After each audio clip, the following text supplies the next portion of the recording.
guys, we are back with Messy on Purpose, and I have Mitchell here with me today. He's going to tell us a little bit about himself, and then we're going to dive into some fun conversation. Oh, you bet. Thanks, Felicia. Thanks so much for having me. Appreciate that. Let me let me give you sort of an overview of what other people think is important, and then we'll talk about what really is important. So I live in Silicon Valley. Been here for 39 years. Happily married for 37. Have a 27-year-old son who is absolutely spectacular, as is my wife. I've started 20-ish companies. I've sat on the board of a NASDAQ firm. I have written 65 books. One of my companies is a book publishing company. We have published over 750 books. What really makes me today started back in 2019. And that was when I went on a path to interview 500 thought leaders on credibility. So I have an updated version and definition of credibility, and that led me through a number of different ways. And I'll leave with, during that time frame, I unlocked a very interesting superpower. And so my superpower is to sit with any human or any company and help them articulate in less than 10 words, 3 to 9 words, where they are executing on their purpose. And when you get to execute on your purpose and define it in such a short period of time, you can, by definition, be messy on purpose because you're always getting to the place where you need to be. And so when you're helping people find that purpose, where do they usually start? Like, do they have kind of an idea of what that is, or how do you help them find it? So let me say my words again because it's slightly different. We all have this concept of what the word purpose means. And if you ask 100 people what the definition of the word purpose means, you'll get 100 different definitions. There's in the literature and in practice, there's a framework called purpose-driven companies. And even the way a purpose-driven company, other than incorporating God into the company itself, the way that's deployed in every company is different as well. So what I do is I help people articulate where they're executing on their purpose. And there's a nuance there. And I'll give you a good example, and then I'll come back to your direct question. Your direct question is where do they start? I got you. So when I was publishing books, a lot of times I would bump into somebody who was a first-time author. I would say if you look at the numbers, 80% of people want to write a book. When it gets to the final end, even as easy it is these days, only 6% of people actually write the book and get it published. And so what happens is they want to write the great American novel or that perfect book. And what I would do as a publisher is I'd look them in the eyes and I go, listen, you got something really of value. What is a book you would write that will bring you more business tomorrow, either speaking, coaching, consulting? And I say, let's call that your second book. Let's do your second book first. You could always come back to the first one because, we'll get that second one out there. It'll be the throwaway book. And in most cases, people don't come back to the second one or come back to the first one. The concept of defining purpose is so grand that it's really hard for people to do. So what I can say is, hey, let's figure out where you're executing on your purpose today, which means you could change where you're executing on your purpose tomorrow. Now, where do most people come from, to answer your question? When I did the research, 98% of every person I spoke with does not understand with clarity where they're executing on their purpose. 98%. Now, if you ask them a question, do you know your purpose? Do you know where you're executing your purpose? They'll give you an answer. But 98% of people cannot articulate it in 3 to 9 words. And so where do they start? The short answer is they start with and now for those who are just listening and not watching, they start with some marketing cookie cutter. So I got my double fingers up. They start with some marketing cookie cutter approach of what they think the world has taught them their purpose should be. That's typically where people start. When you're talking about purpose, are you referring to like kind of the same thing as like finding their why? Or are those two different things in your opinion? Well, it depends on Now, when you say finding your why, I often think about Simon Sinek, who says we need to find our why first. By the way, one finds their why second. So Simon got that piece of the equation wrong. But finding your why is important. But tell me, so I can answer your question, what do you mean by the question, finding your why? What does that mean to you? So I I'm can. referring to Simon Sinek's why. You hear it a lot, right? And I've heard it in different scenarios, different jobs, different things that you pursue. People are like, you have to find your why to have the motivation behind, what pushes you and gets you there. So I mean, for example, I did insurance for a while. When I was going through the training for insurance, that was one of the practices they do. So like a corporate kind of environment does a little bit more of like kind of those practices, the finding your why thing. Actually, that's when I read not the insurance. It was a different corporate job, but it was that's when I read. I was actually doing a leadership. I was building a leadership program, and that was one of the books that we covered at the time. And that was a big thing that they set on. And I feel like you get that a lot in the corporate world with the finding your why, based Got off it. of Simon Sinek's book. So I'm wondering how that differs from what you're referring to as purpose. So to some extent, there's absolutely overlaps. And not only is there overlaps, if it's done right, it's the same, but it's often not the why first. So let me step back and I'll share with you. I'm going to share on the screen the 10 values of credibility that came out of. And if you just Googled, went to AI and say, hey, what's Mitchell Levy's 10 values of credibility? Credibility is the quality in which you're trusted, known, and liked. And when you're looking at those values, one of the things that's most important is being a servant leader. So if you're a servant leader, if you're a service to others, and you have the intent and commitment to do the right thing, and you're trustworthy, and you're authentic in terms of what you do, and you share what you do with others, then the why in many cases, or the superpower that most people have today, turns out to be some problem that was vexing them when they were younger, right? So typically, your superpower of today is you had some kryptonite and you came over it, and then your why is to help other people come over it quicker. That's typically what why is. When I think about executing on one's purpose, I think about as a servant leader who is adding value to others. The concept is who. So instead of starting with why, I'm going to say start with who. Who are you a servant leader of? And from their perspective, what is either that pain point or pleasure point they are focusing on? And so essentially, what I'm going to say, if you start first with the who and the what, and your who and the what is also in congruence with your why, now you got something that's really powerful. Does that make sense? Yeah, can you give a little bit of an example? So, kind of basing it off of you and what your why and your purpose is. So the today, I have two different. What I do is I have a formula, and the formula is called the acronym is CPOP. It stands for your customer point of possibilities. So if you're a credible human, who's that customer base you serve, and either what is their pain or pleasure point they're articulating with. And I have two of these.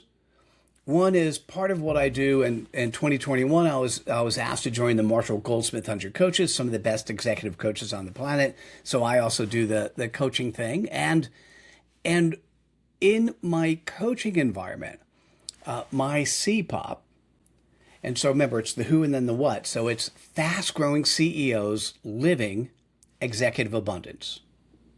So fast growing CEOs living executive abundance. Now, when you share that, the proper next question, if somebody is either a referral partner or a prospect, is, well, what do you mean? In this case, what is executive abundance?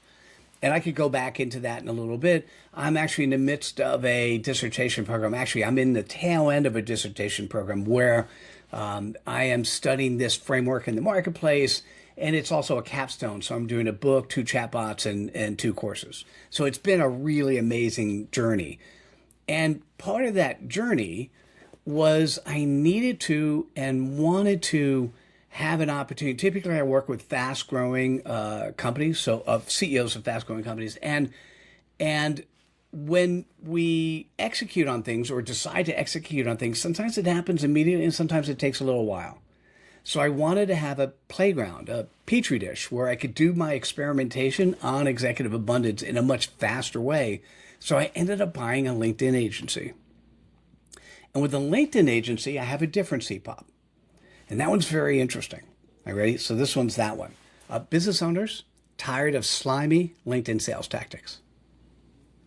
So think about your CPOP as that playground you play in, articulated in 3 to 9 words, where the person who then hears you speak about it, you speak about it in a credible way because you've already put parameters around it. I'll give you an example of one of my favorite is from a rabbi. And his CPOP is 3 words. It's really hard to come up with a 3-word CPOP. But his CPOP is people want more. Now, with his congregation, what that means is we've been taught one of the marketing cookie cutter approaches is that enough is never enough. We always want more. We always want more money. We want more this. We want more that. We want more cars. We want better cars. And a lot of times when you're working with somebody and they're really in a good spot, sometimes just acknowledging or having them acknowledge they're in a good spot changes everything. And so for him and his congregation, kind of what he's doing is saying, hey, maybe you do have enough. I mean, assuming you do, right? And so depending on the person I'm interacting with and engaging, there's a number of different CPOPs. And the perfect world, for instance, for you would be a CPOP that is appropriate at work, but also appropriate for the side hustles you're doing as well. Okay. So I still didn't quite capture the difference between your why and your purpose, though. Thank you. So, where one is executing on their purpose, for me, it's with fast-growing CEOs who want executive abundance. Or it's with business owners wanting to use LinkedIn more effectively, avoiding slimy tactics. Or for the rabbi, it's people want more. The purpose on each of those, as opposed to the why would a rabbi become a rabbi? I can't answer for him. Why am I doing what I'm doing? My why stems back to the fact that I can actually see chaos. And when I see chaos, I could put a parameter around it. I could put a framework around it. So my entire life, I've been creating frameworks. And both of the places I play, whether it's LinkedIn or with fast-growing companies, I've seen a framework that would make it so much easier for people to interact on LinkedIn and do what they need to do, which is build relationships. Or for companies, the biggest problem with companies today is the fact that if their goal is structured around making the investors happy, they are satisfying one stakeholder group while they're ignoring 4 others. And so the entire ecosystem is not benefiting. So my why stems from I've seen a better way in which people can do things, in this case, both LinkedIn and in corporations. And my why is I see the answer, so I want to share it. And so my why stems back from the fact that I see patterns. I put frameworks around them, I want to execute on them, and I want to educate others to do it themselves in a credible way. And so the why often will help you understand where you either should execute on your purpose, or if you're executing on your purpose, you then need to step back and say, why am I doing this? And there's this interesting ground. I don't know if I have enough examples to be able to for people who came in, here's my why. How do I determine my CPOP? Many people don't walk in the door that way. And so that'd be a great question to experiment with. So I'm leaving you with that question, and we're gonna have to circle back some other time when you I got. would love that. Next time, you've got me thinking. The next time somebody says, "Hey, I just read Simon's book. I know my why." I always ask them, but I don't actually keep track of their why in relation to where they're executing on their purpose. So I'll now, you've now meant you made me think about something else I need to keep track of, so I can do a better job answering that question next time. Thank you. A nice little research project for you. Yeah, yeah. After I defend my dissertation, by the way, just to be clear, it has to be, I get to defend on April 7th. So after I defend my dissertation. What does that mean? So dissertations are interesting. Some people take, I think the max you could take is 7 years. Some people take that much time. The dissertation itself is all dissertations are 5 chapters. The first 3 talk about what's the research you want to do and what's the methodology and the approach, and the second 2 are the results and next steps. Now, my dissertation is not just research, but also a capstone. So what part of the dissertation is, you can see behind me, my book, Executive Abundance, is not on the marketplace yet. That'll come out after I'm officially finished with the program. After you're done with your research, after you've done all the work, after you've documented all your work, and have had conversations with your dissertation committee, they've approved chapters 1, 2, and 3, the research you're going to do. You then get together with them afterwards and you present, here are the results of what I found based on the dissertation I did. And that is officially called defending your dissertation. Now, in some academic institutions, the PhD doctor, professor who's never necessarily been in real life, they go out of their way to be difficult and sometimes fail their PhD candidates. Matter of fact, the PhD candidate one of them who is on my dissertation committee, she was failed 3 times before she went back the 4th time and got the okay. I'm not at that type of institution. I'm at an institution it's very similar to the why, but I'm going to say what the president of the university wants to make sure I do is that whatever I do for my dissertation, that's part of my life going forward. That the PhD is not just 3 letters, but rather is giving me the tools and capabilities to make what I do next even easier or simpler, much more straightforward. And so so on April 7th, I get in front of my dissertation committee and I get to defend, which essentially means, and this is when I took the course on how do you do a dissertation defense, there was one thing she said when she built the course that was the most powerful.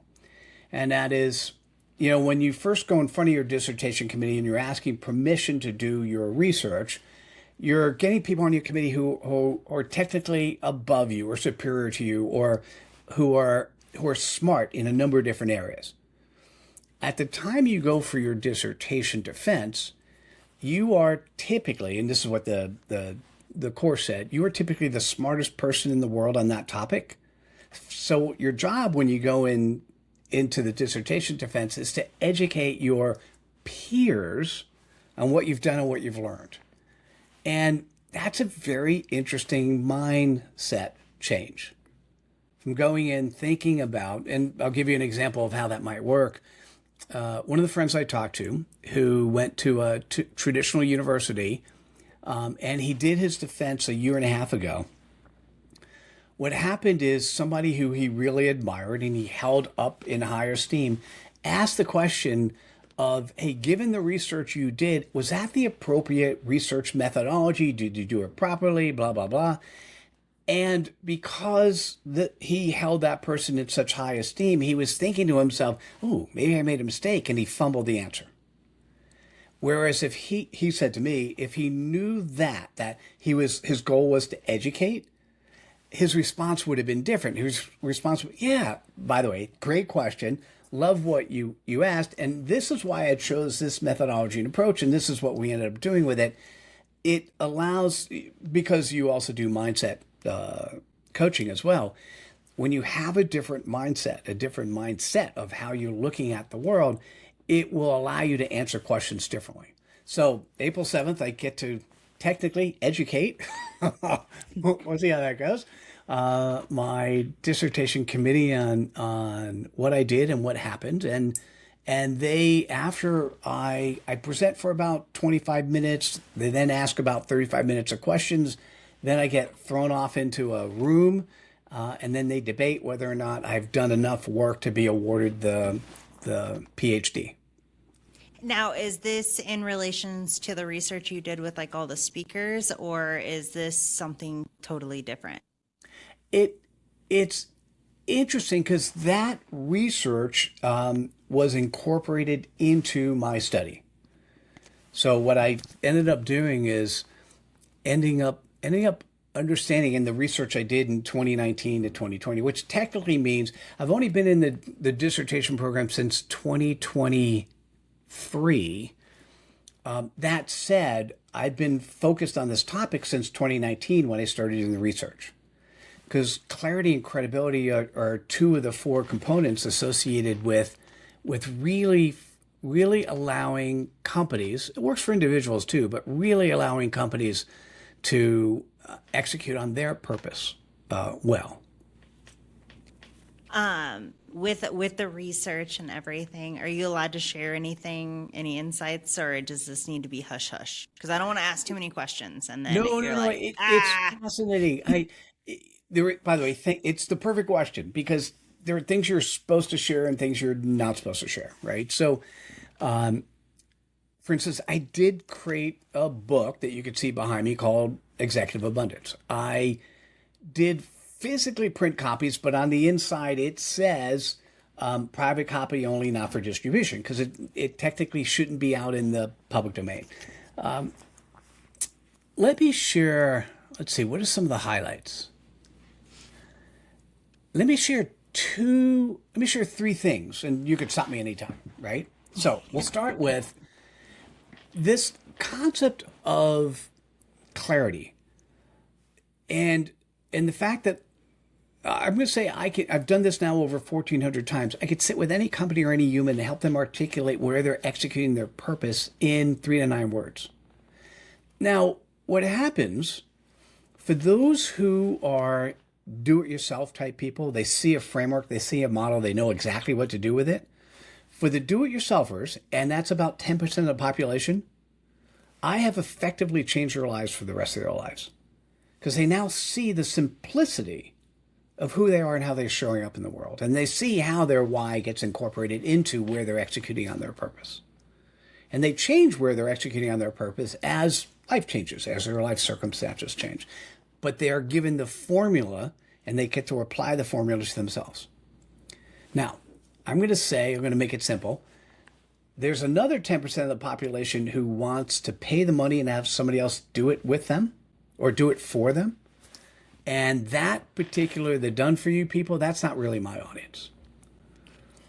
And the messy on purpose part in the middle, the 80%, that's my audience.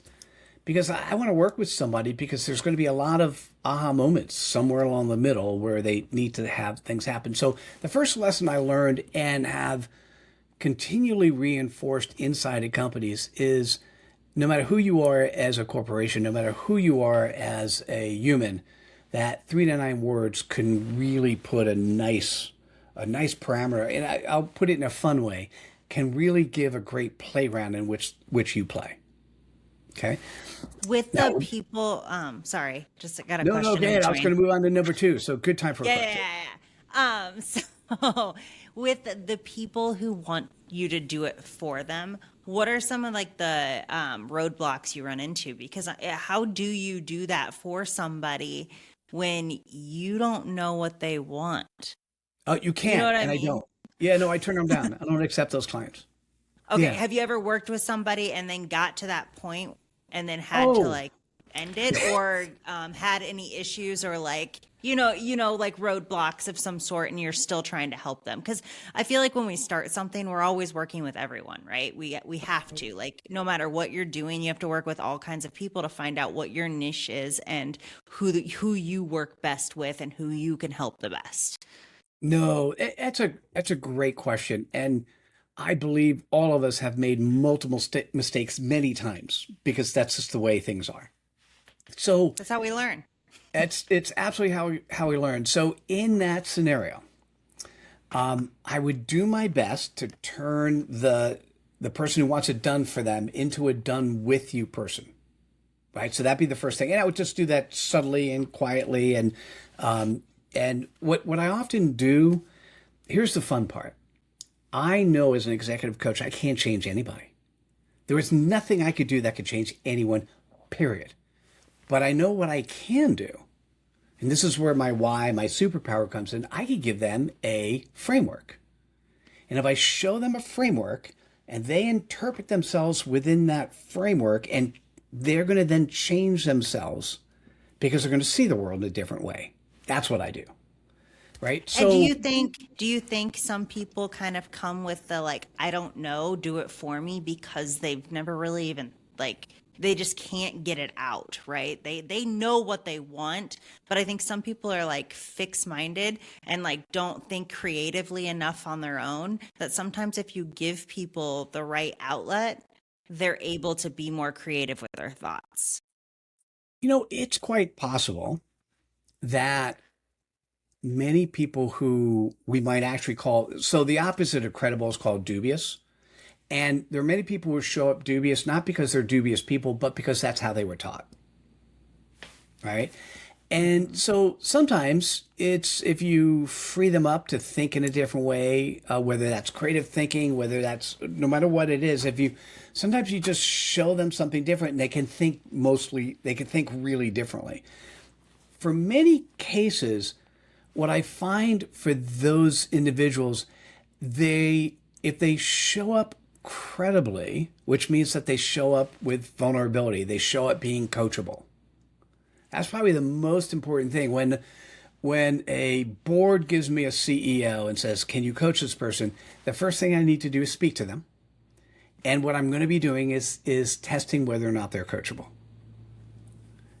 And so I will find one thing they either are doing wrong or their company did wrong, and I will sort of somewhere in the conversation I'll bring that up to them, and how they respond will teach me everything. And if I cannot work with them, I will let them know then. Do you Basically, I'll ever say, have somebody who's, you would basically label them as not coachable, but you tried to work with them to get them to a point where they are coachable? Because I feel like there are some people that maybe show up with the guard up and you can't coach them at first, but sometimes you can kind of slowly ease your way into it and kind of get them to open up a little bit. I'm going to say yes to that. And so if my diagnosis up front was they're not coachable, that would have been a bad diagnosis on my part, right? Not coachable people are absolutely not coachable people, right? Or at least in today. Okay. There was somebody during the interviews who unbelievably smart, very, very capable. And when we were crafting that first CPOP, first of all, they weren't ready in the first session we had. So I said, "Hey, why don't you come back on the second session, and we'll spend a little bit more time. We'll focus on it first, and then we'll wrap it up." And so we did that. And what I said to him at the time, which was really fascinating, because he heard me and digested it, I said, "You're not ready. Because you've been taught all these marketing cookie cutter approaches, you're not ready for your true location of where you're executing on your purpose. But let's do the best we can with who you see yourself as today. And if it makes sense, come back to me when you want to." And to my surprise, 3 months later, he came back and said, "Hey, Mitchell, what do you charge for this?" And up until then, it was all on my dime. I spent 50K to run this experiment because what do you charge for this? And I charged him some nominal fee. I need to do it again. And 3 months later, he had a much different CPOP than the one we did originally. But that was him challenging himself to drop the marketing cookie cutter stuff. And it's, if I approached him 3 months later, it wouldn't have been the same as if he then said, I'm ready, let's try the next version. When it comes to being coachable, I mean, that's one of the things, right? You have to be open to new ideas. And if you're not, I mean, it's you technically in the moment are not coachable, but it doesn't mean people can't change. And that example was proof of that, right? Like you can go home, you can, keep doing the things you're doing, think about them a little bit more now that you've seen some insight from somebody else.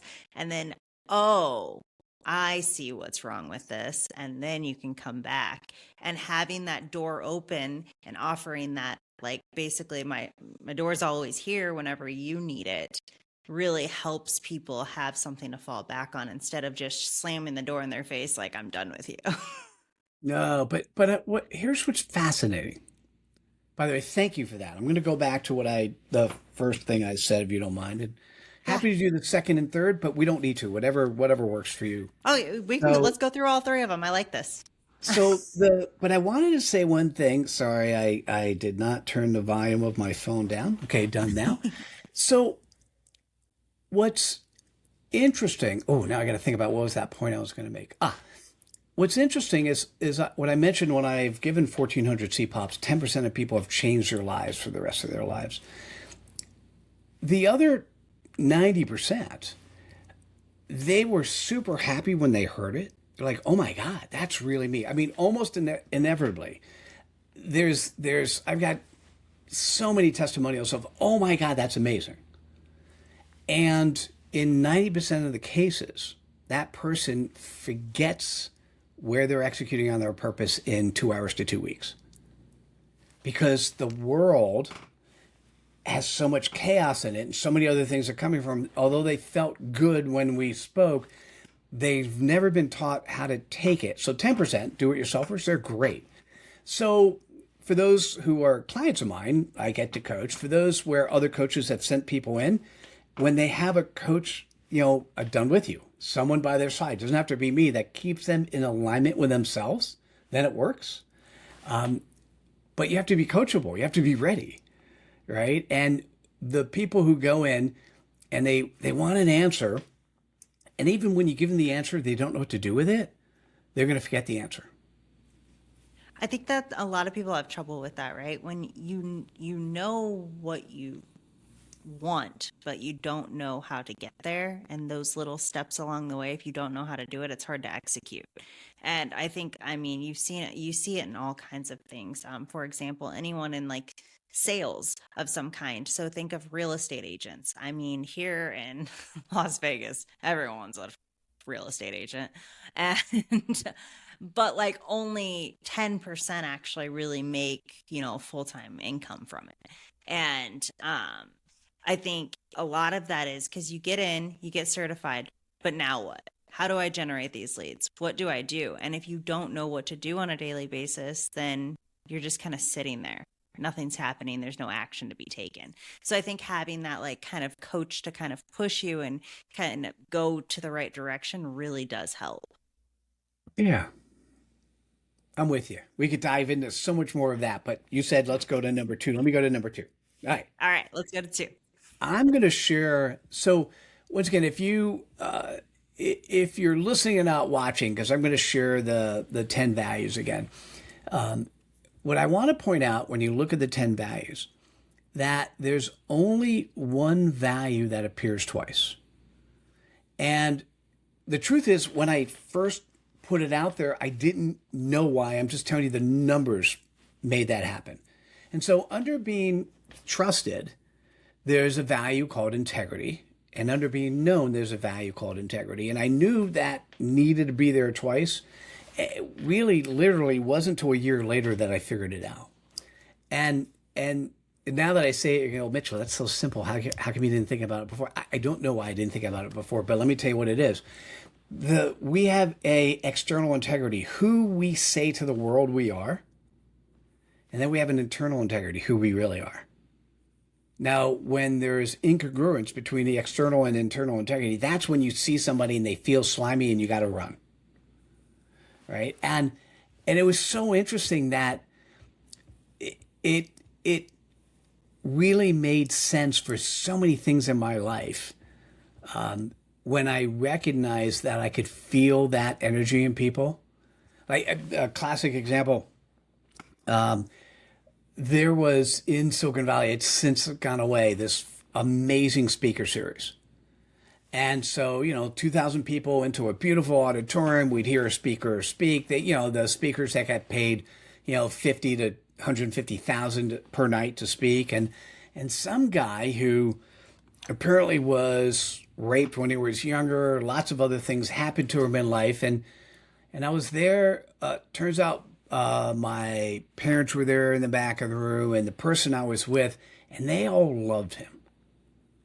And I felt that his presentation fell on deaf ears for me. And what I recognized was he was now a professional speaker, not somebody who was relaying an experience. His words no longer meant anything to him. He was just telling stories. It wasn't from the heart anymore. It's just the words he was taught to tell because the audience reacted in a particular way. He no longer had his external, who he said he was and what the world said he was so much different than who he was internally because he didn't feel any of those feelings anymore. Do you think it And was because it was like scripted, basically? yeah, Like it was almost like he was putting on a show every time. he was putting on a show. It was no longer him sharing his story and telling his feelings. Yeah. Now, for many people, for whatever reason, this is something I can feel, right? There are people who, people who call themselves intuitive.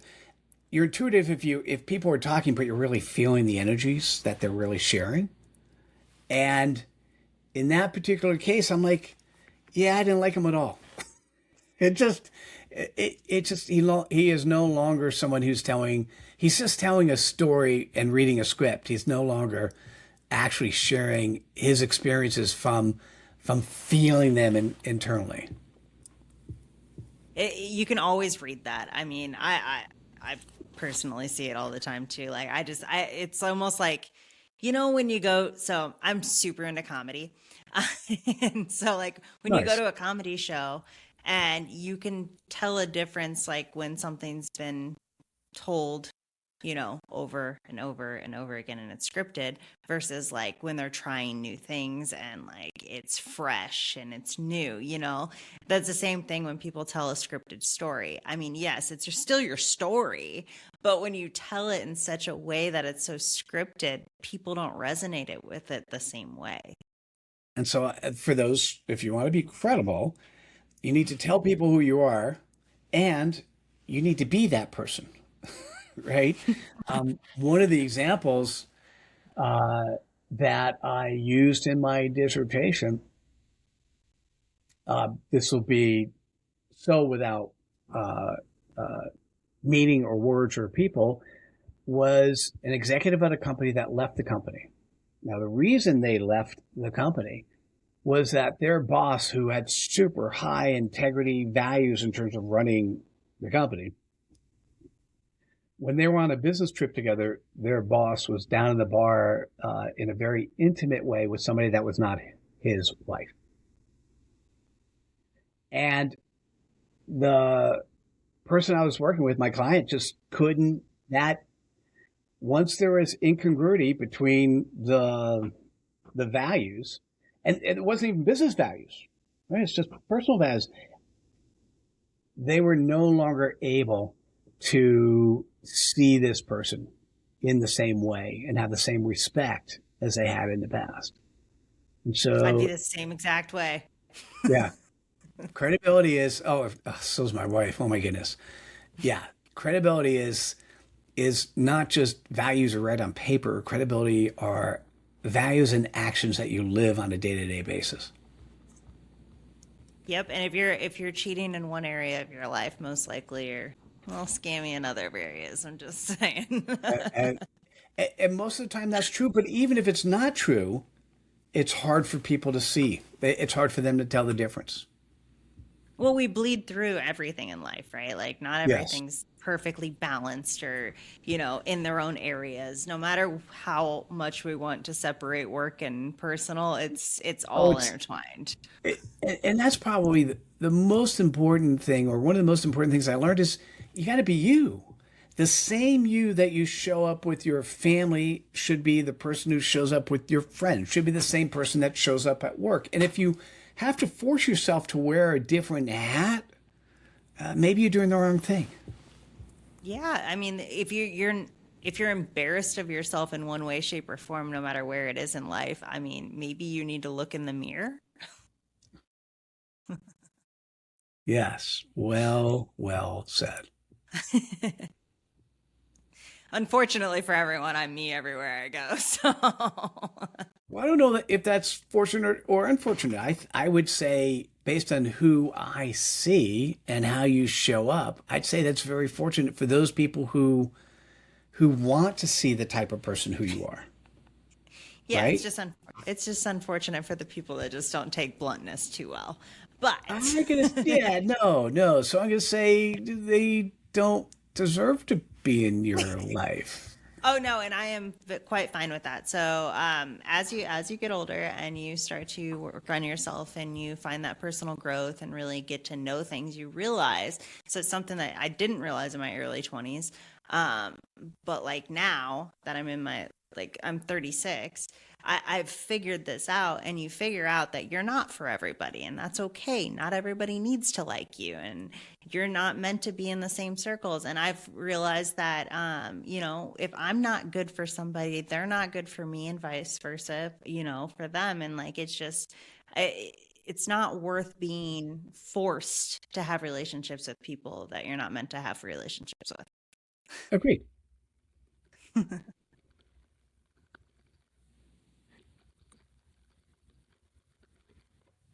Perfect. Okay. Anything else on two, or should we head to three? No, I think that's pretty. I think that's pretty good. Yeah, that's really good. All right. What's three? So let me give you a three, which was a significant aha moment for me that really helped me be the person I am today. And this happened a year and a half ago. And so what happened is I had done the research, so did the credibility research, and the book on the marketplace, did a TEDx that has 500,000 views. And, you know, I thought my TEDx is called We Are Losing Our Humanity, and I'm Tired of Watching It Happen. And I thought, I see the framework. If we do nothing more than be credible, we'll be more humane to each other. All I have to do is tell the world this, and life will change. Okay. So you So, thought. so I spent 3.5 years running a credibility business, and I made good money, but I didn't change the world. So I thought, oh, I need to create a clarity certification business. Hey, I'm good at clarity. Let's teach other people. Once again, made good money, and it was bringing us up to about a year and a half ago when a friend of mine helped me see the world in a different way. And what was interesting about the conversation is he helped me recognize the third thing I wanted to share with you. What he helped me recognize is the importance of, as someone who is interacting with others, is this one phrase. I've known it my whole life. I've only been practicing it a year and a half. Sell them what they want, deliver what they need. Sell them what they want, deliver what they need. And in within 24 hours of having that conversation with him, what I recognized is I had spent 5.5 years of my life focusing on what people need. People need clarity, and people need credibility. But most people think they already have some form of clarity or they already have credibility, and that's what they need. Now, if 98% of people don't have clarity, trust me, they don't have it. But what he said to me when we were talking, he goes, Mitchell, you are world class at clarity. I don't know anyone on the planet that's better than you. But you're world class at something that 98% of your audience doesn't have. And they don't have it because they either think they have it, they don't, or they don't think they need it. Either way, that number sucks. And he was not wrong. I was being messy in my business by simply spending 5.5 years selling people what they need. And so that's when when I was in the dissertation program, I decided I didn't want to do more research on credibility. I didn't want to do research on clarity. But when I realized that I needed something bigger, how to tie it all together, this concept called executive abundance. So what I'll say to you now is if you're a CEO of a fast growing company, you want executive abundance. That's what they want to do their job and do it even better and be able to bring a beautiful life to all the ecosystem they're working with. Or if you're a business owner playing on LinkedIn, you want to use LinkedIn to make better relationships so you get more referrals and more business. That's what you want. Now, what do you need? Well, you need clarity and credibility and a couple other C's that are part of my executive abundance framework. And it changed everything. So for those who are, this is really hard, by the way, to see. You need to ask other people. You ask questions like, well, based on what I'm doing, is that a want or a need?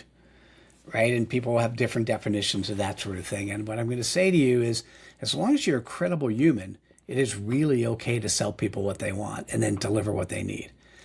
If you're a dubious person, you're going to sell them what they want and then you're going to scam them. And so that's where my wife doesn't like it anytime I say sell them what they want, deliver what they need, because she's thinking about all the dubious people in the world. So I have to add that clarification. If you're a credible human, you have a servant leader attitude with the intent and commitment to do the right thing, you create the framework that people go, oh, wait, I really, really want that. And when they then start interacting with you, whether it's a book they read or courses they take or just the coaching you do, when they interact with you, then you say, okay, fundamentally, we need to do. For me, I always start with clarity. 3 to 9 words. Somebody says, Mitchell, look at my LinkedIn program, my LinkedIn profile. Do you like it? And the answer is, what do I like it? Who are you? And do I like it for what? Right? So, because what I need to see, we've published 750 books, right? And inevitably somebody sends me their manuscript and say, do you like it? And I go, like it for what? Right? Because in 2023, one thing happened, which is, I'm going off on a tangent. You bring me back, right? In 2023, something happened that changed everything. Once AI started entering the scene, thought leadership became ubiquitous. Anyone who wants to be a thought leader, or at least knowledgeable on a particular topic, just needs to be able to ask their favorite AI the right questions. So if thought leadership is ubiquitous, you're not going to win with thought leadership. Where you're going to win is by solid, credible delivery of what people want through the vehicle of what they really need. And so to me, what's really fascinating is being able to understand that difference. And the hardest part, and I'm really glad you asked, Fylisha, have you ever worked with somebody who's not a good client? And they're not a good client because they either are, one, they're a know-it-all. Technically, you shouldn't have taken them in the first place. Or two, they're just not good humans, but you thought you could, quote unquote, change them. For many people, even if you can't afford it, some of the best things they could do in their lives is fire the clients that don't work for them. Because it's waking up every day going, oh my God, I can't believe I have to face this person one more time. Same thing comes with the place you work. If you're super unhappy with where you work, it is time to either change what you do and how you show up. Could be a mindset change, or it could be it's time to change your employment. I think some of the hardest things for people is they don't realize that they have more choices than they give themselves credit for. Well said. Yes. That's one thing I talk about quite a bit is that like a lot more is in our hands than we even take responsibility for. And that's why I mentioned I don't like the victim mentality, because I don't think it's a choice to sit in that. And same thing. Ooh, right. Same thing with like the jobs, like that's a great topic right there. It's just like the amount of people who just sit miserable day in and day out, going to the job that they absolutely hate but won't find a new one because I really honestly don't know why. There's so many resources to be able to like apply for jobs and stuff at home when you get home from work or whatever. You could do, I know people that have done it at a job. But we just have so many choices and we just choose not to take them. And then we focus on the things that are out of our control, or we pretend like they're not in our control. Agreed. Yeah, I like that. I think a little differently, but Well, it I'm going to usually say makes sense. if this was my interview and my podcast, I would dive into where does that stem from. But that we'll do that another time. Do you have your own podcast? Do I need to come on? I do, and I will absolutely send an invite to you. Let's do it. I'm all for it. I'm really good at talking. We'll have a different one. So we'll probably unravel it or unravel it elsewhere. My podcast is interesting. I just thought I'd share it with folks. It's Yeah. called Leaders Living Their Values. And so that one's it's a half hour. And what I'm doing is I'm asking you the types of questions that you can actually show how you show up in life. Right? Because I want you to and I will only encourage people to join me if they have good values, which I that's why I had so many questions before we started, because I didn't get to see you as well as I wanted to. And but having this conversation, you're amazing, and so I'd love to be able to see and unravel those values on the air, and that's what we do, right? And very similar to you. No, the only scripted questions are who are you, similar as you. At the second to last question is how do people reach you, and the last question is there a question I should have asked you that I didn't. So very similar structure that you have. Nice. Yeah. Well, I'm more than happy to come on and have a conversation on the other side of things. Nice. Okay. So we've kind of went through your three. So what about diving into, there was something that you mentioned in the questionnaire for the guests, about the speakers and kind of what you've learned with the messy side of that. Can we dive into that a little bit to kind of round this out? I'm going to say yes. However, can you remind me? Um, So it was like the correlation between all of the speakers and the people that you've talked to and like their messy situations and kind of how impactful that was. I don't remember exactly, so I'll make stuff up as I go along if that's Oh, okay. that's fine. It doesn't have to be exact. It wasn't, it was almost like a general statement. I just feel like it would be a good topic to kind of dive into. I think we covered it, but I'm going to do it at a different angle. Okay. Okay. And I think you covered it and you talked about it as well a little bit. So what happens is in many cases, we show up in the way that we think we're supposed to, right? I'm double quoting it, right? And most, I'm going to say most humans go through their life showing up the way they think they're supposed to and never actually show up as a true human. If you're listening to this right now and this is offensive to you, I'm really glad. Because I'm going to tell you Most humans don't act human. They act as a machine because they're following somebody else's marketing cookie cutter approach to life. Can you explain what you mean by acting human?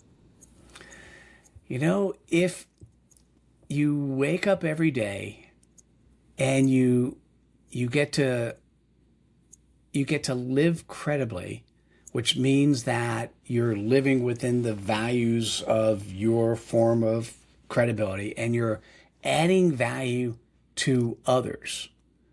So you're a servant leader who are adding value to others. A good example in the caveman days, if you're the scout, you don't fall asleep at night. Otherwise, the saber-toothed tiger is going to come in and kill everybody. Right? That's your job. Hey, you stay up. You're a night owl. You stay up all night, and you're the guard. That's a great way to live that people appreciate because they didn't get eaten at night. Right? So many people think that the most important thing they need to do is find the magic that will bring more money or get their post viral or have their video go nuts. And, that's a vanity metric. The real metric is how many lives did you change? How many times have you impacted a person or an organization where a great example, if you think about a CEO that has, whether it's 10,000 employees or 300,000 employees, what I'm going to say to you is that every night at the dinner table, every employee is talking about you. Now, are they saying good things? Or are they bitching and moaning, right? And oftentimes what I'll say is the legacy of a leader is felt in the success of their stakeholders. And so a living human is not hoarding. We've been taught that if we know a secret, we're not supposed to tell anyone. That is a zero-sum game. We win we win when other people lose. That's what we've been taught. That is not living human. I mean, you could say that is, how about we do it? We add another word, living as a humane human. Thank you for that. Because I guess it is living human if you've been taught a scarcity mindset. Then you are still a human. You're just living a dubious human life. But if you want to live a humane, credible human life, you get satisfaction from the success that you're helping other people achieve. And most people don't really think about that. When they think about success, they think about, well, how much money did I make? Or how many clients did we satisfy? But not really clients. How many humans' lives have we changed that they've impacted all these? What's the ripple effect of what I've put into the world? And we just we're not taught to think about the bigger picture. And the path we're on, by the way, is not a really good path. I mean, here's what we've been taught. We've been taught, and if I jump a little bit too much into academic speak, make me talk human again, by the way. We've been taught that success is about making money. And that if we're running a company, success is that we, on a quarterly basis, we hit the financial numbers. And quarter over quarter, we do better, and the stock will do better, and the world will be better. Well, the world isn't necessarily better. But because of that approach, that was essentially taken from, Alfred Deming, who was the guy who helped bring time and motion studies to Japan after World War II, Peter Drucker, who brought purpose into corporations.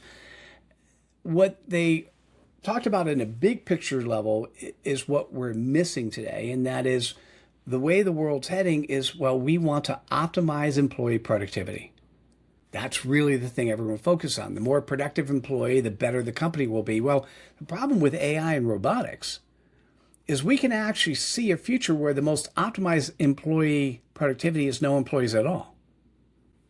Well, if you have no employees inside the company, guess what? The economy, which is based on people working, making money, and then spending that money, consumerism, that economy falls apart. So there's a there's a fine line here between where we could actually see the world going, and now the technology will allow us to see to move forward. If we continue to measure purely on making money, we're heading down a bad path. And so let's change the measurement. Let's change what's important. And that's really what I'm doing with executive abundance is allowing the executive to see the world from a different lens than just making money for the investors. So one question I have, and then I'll stop it with my questions. But in the one No, question no, I no. had, This is great. Thank you. um, okay, so out of everything that you were talking about, what do you think about our like school system and how we are teaching people to be those workers that are basically getting replaced by Ah, technology? oh. So I have a 27-year-old, and we taught him different than the school system teaches. A school system in the United States and probably around the world, based on what I know, but I don't know enough, so I'm not an expert in this area. But I will I say, only know the US, so yeah, the school system in the U.S. sucks because we're taught to correctly answer 19,447 tests, and there's a one answer right and one answer wrong, and we're not taught discernment. If you're a parent and you're listening to this, there's one thing that will change your child's life, and that is teach them discernment. Now, by the way, you may not like it because if you're teaching a child discernment, they should also be discerning about the rules and regulations you're putting on them. And that's allowable. So, but we're in a different world than we are today. But to allow a single source of data, whether it's a newspaper or a TV station, to look at a set of events and give you their opinion of that set of events and take those as fact, when in many cases they could be fiction. So to view the world with zero discernment will allow you to continue to propagate the not necessarily good ideas that some people have. And so the most important thing that we should be teaching our students is how to learn. Because now we have at our fingertips, we don't need a teacher anymore. The teacher is no longer the person with all the information. The teacher is the person who should be guiding the student to be able to digest the information coming to them through all the AI that's at our fingertips. And so it's if we could do that through discernment, life will change. yeah, I think we, oh, I don't see the school systems changing. I think it's up to the parents. And in the short term, things like that don't change so quickly. In the short term, No. that's the answer. But as a parent, Ideally, it would be great if it did, but realistically, it's not happening in our lifetime. I don't know. We'll see. Some form of catastrophe, typically stuff like that, it happens faster when there's a catastrophic event. But I'm not sure what that is. But for school system learning, but we'll see. We'll see. I was just curious. I know I knew based on your answer kind of how it was going to be, but I wanted you to explain it. Well, and clearly, the fact that you asked that question is important to you. You must be, it must be intimate to you in terms of you thinking about this. Oh, I just think about like all of these things. So I went to college and did all of that stuff, and honestly, I regret spending money on it because it was a complete waste of time. It's literally you read, take a test, you learn nothing. I mean, there are some, don't get me wrong, there are some areas that you have to do it. Like if you're going to get a doctorate or something like that, yes, that's a little different. But like I have a communications bachelor. Who needed that? It's a joke. And the only reason I went and got my bachelor was because I was going to go to law school. And then I, worked for a lawyer and decided that that was not the path I wanted to take because it looked very miserable. And so But I just by the got a way, just to be bachelor's degree. clear, you're communicating very effectively, so something worked.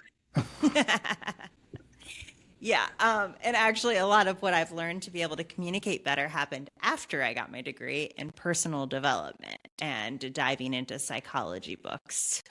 So, I think I must have got lucky, um, because when I first went to my undergrad, uh, it was at the University of Miami in international finance and marketing.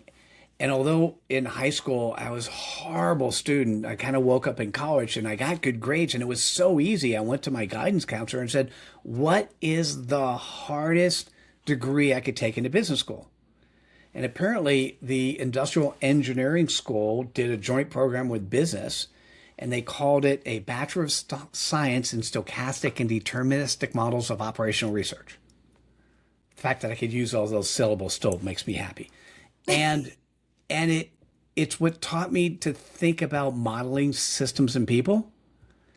And surprisingly, I've been using all that my entire life. By the way, there were, I think, three or four other people in that program in the business school of 3,000. There was three or four other people, and I learned so much. It was amazing, but I just got lucky. I mean, it just it was. I just thought, if I'm going to be in school, let's not make it so easy. If I'm going to dedicate my time to that, but that's luck and motivation to do a change. and I mean, it all depends on where you're at and what you're thinking at the time, right? Like some people, like I was not in a place to make those types of decisions at the time. I just was trying to figure out what to do, and I didn't know what I wanted to do. And turns out I didn't need a degree to do what I'm doing. So, and I think a lot of it is we push kids straight to college before they even know who they are. Hmm. Yeah, I think we don't put enough value in the concept of trade schools for No, those we who don't. really for those who really want to try a trade, whatever that might be. We just don't give it enough value. But I don't know the answer, right? This would be a fun, this would be a fun, if I was part of some sort of board or advisory committee for like, what does the world of education need to be? That would be, given that I like taking frameworks and turning it, or taking chaos, turning it into frameworks, that'd be a fun place to contribute. Everyone's listening, and that's you. I'm potentially open to be on your board. Well, look at that. We might have a new project for you. Yeah, that was just a little side quest that we went on education. But so to kind of round everything out, I think we had a really good podcast, really diving into kind of almost, I mean, the psychology base of what everybody does, right? Whatever you're doing, and kind of what pushes you forward, and whether that's, depending on your basis of why or purpose or how they intertwine and all of that stuff, varies person to person. And I think it was really good. But to round it out, is there like a piece of advice or something you kind of want to leave? I I want to say that it, given that you have a choice to live a life where you can have fun and add value today, I'm going to encourage you to take that choice. And having fun while you're making money is so much easier than we're taught.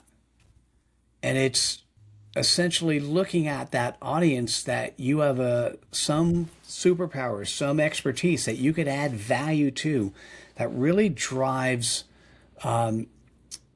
benefit for the audience you're serving and internal value for yourself.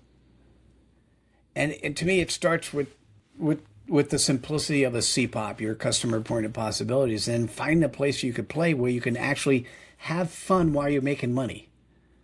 And the one of the things we're taught is we're supposed to get a job, not like our job, work for a company, make money, and then at some point in time, when you retire, you have enough money and health to do what you want to do. And I say, well, you could do that today if you're having fun today and you're making money today, and If your desire is to travel to Europe once a year, you travel to Europe once a year. If it's to, whatever it is that is really in your heart is something you can do. And maybe this is unlearning what you've been taught and focusing on adding value to others. So, to me, it really starts with thinking about, now you're going to say with your why, and I'm going to definitely spend some time thinking about why versus your CPOP. But I think the answer is determine where you're executing on your purpose today. And if what you're doing is not in alignment with who you are, well, then what can you do that's in alignment with you, with who you are? And if it's not possible at the job you have today, what side hustle can you do? Don't wait for tomorrow. What can you do today where you can execute a little bit on it and see what happens? And the step has to start with you, and it has to start as soon as you're ready. And if we're all lucky, it starts now. I think it can still start now. Sometimes you just have to start with you and just figuring you out. Better step. I like my approach, but I like yours better. So thank you. I know there's some people that just aren't ready for like the next step. Some people got to figure out who they are first to even know what that next step is. So kind of speaking, you deal with more elite people, right? You're dealing with people that are already in a business and already moving forward. But I think we do have a good chunk of audience that still figuring themselves out, trying to get through the things that they need to do to figure out who they want to be, where they want to go, and kind of what's next. Talk to the people who are in your life who you trust, know, and love. Ask them what they think. It's a good place to start. Well, thank you so much for coming on Messy on Purpose. I do apologize that it took a few different reschedules to get this. No, you were just living your brand. I appreciate that authenticity. To the fullest. But I appreciate you coming on, kind of telling us a little bit about yourself and what you do, and kind of sharing some really good advice. And if people are interested in using you as a coach, where do they find you? Where can they find more information? Probably the best place is at my website, and that is mitchelllevy.com. So it's mitchellevy.com. There we've got the programs, some free, some paid for, and you could also get access to my calendar. So if you wanted to book time on my calendar, just go to mitchellevy.com, and you could see what I'm working on and focus on today. Awesome. And do you have any speaking engagements coming up? Oh, there's always stuff. Yeah, there's always stuff. But there's a little bit less these days until I defend my dissertation. Okay, so we're waiting on that. That we are, I'm on 2 or 3 podcasts a week. I do some speaking at events, but all minor in relation to the April 7th date of defending the dissertation. And then I think I got a speaking gig in Europe, and then we'll figure out what happens then. See how that goes, and then everything else will follow. Yeah, exactly. Awesome. Well, thank you again for coming on Messy on Purpose. Thanks for having me. Appreciate you. And until next time, guys. Bye.